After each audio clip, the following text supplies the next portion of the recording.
And we're going to continue with our study of Mareh Yaakov. Last session we finished the Parshat Noach, and we decided that before we went on, we would introduce a new element to the class. We're going to try to examine some elements of Dukduk, of Hebrew grammar, from a Torah study perspective. So this is going to be different from most grammar lectures that you've learned. And in fact, in the first time we're going to talk about the subject, we're not even going to get very far into grammar. We're going to talk more about the letters. So we're going.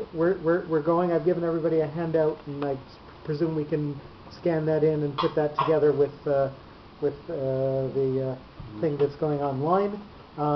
We've got a translation of part of Gemara Shabbos stuff, Kuf Daled Amud Aleph 104a, and they're discussing exactly what causes a transgression d'oraita on Shabbos, how much you have to write, and whether a letter that is a sofit, that's written in the other form, is in fact a d'oraita transgression or not.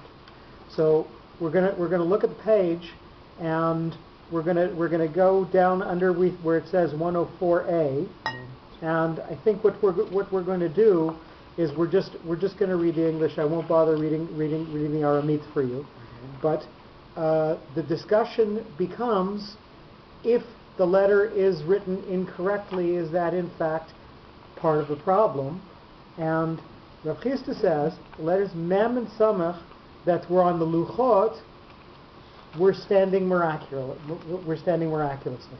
So what we're trying to do here is we're trying to say that the form of the letters that were given at Sinai is the form that they are and have now, and that form, that form, and the meaning that they imparted based on their form is something that is transcendent, and is something that is literally Torah L'Moshe Sinai, literally given to Moses at Sinai.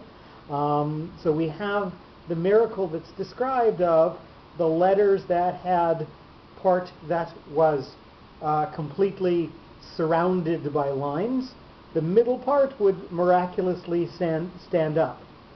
And we're going to come to the middle, where the middle of the section where it becomes bold. However, if one rendered a closed letter open, he diminishes its status. So if you took one of these letters that had a closed form and you opened it up, then parts of it would be still attached to the tablet, so it would be something different. So quite obviously, that is making a difference in the letters. Now here's the part that I wanted everybody to notice. As Rav Yirmiyah said, and some say that Rav Chia bar Abba said, the prophets instituted the difference between the open and closed forms of the letters Mem, Nun, Sadi, Pei, and Kaf.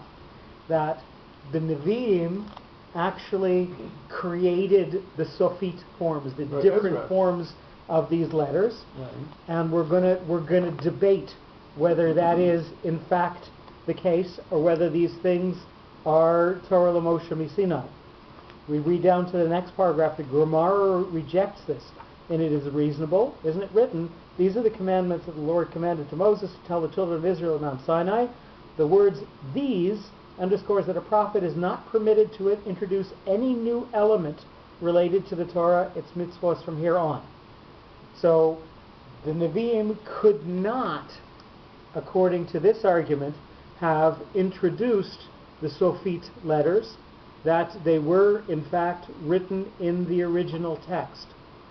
So the part that I want to emphasize here, and really the only thing that I'm going to give everybody all of these to take home to read through, because you've got some interesting ideas about the letters of Aleph Beit, and I don't want to spend most of the class going over it, but I want everybody to get the concept that we are dealing with something that was given to us divinely, and the shapes of the letters and the intentions of the letters all match that criteria.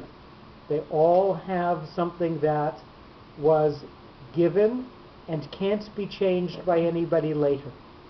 So that's the main point that I wanted to bring from this Gemara, and that's the only thing that I'm going to start our grammar shiur with, is that we're dealing with something that is not just a mundane description of a language. Everything that we're going to deal with in terms of dikduk, in terms of the way that vowel sounds go together with letters and the way that letters make other letters act, the way that they make them come out with a strong sound or with a soft sound, this is all Torah l'Moshe Misinai. And we've discussed a couple of times where we see a word coming out with a dot in it, or with a letter with a dot in it, or with a letter without a dot in it, and that has significance, and we are allowed to take that significance and try and find its deeper meaning. So the letters are divine, the letters' origin is divine, and the letters were not allowed to be changed later on. Now, if at your leisure later on, you can look through, and following on that daf, there is a description of why the letters in the Hebrew alphabet are in the order that they're in, and a poem that students would use to memorize the order and the significance of each letter and why each letter came grouped together with other letters. And if you want to give you, yeah. Okay, and I've given you the original page from the Gemara to read. We're gonna pause the tape now.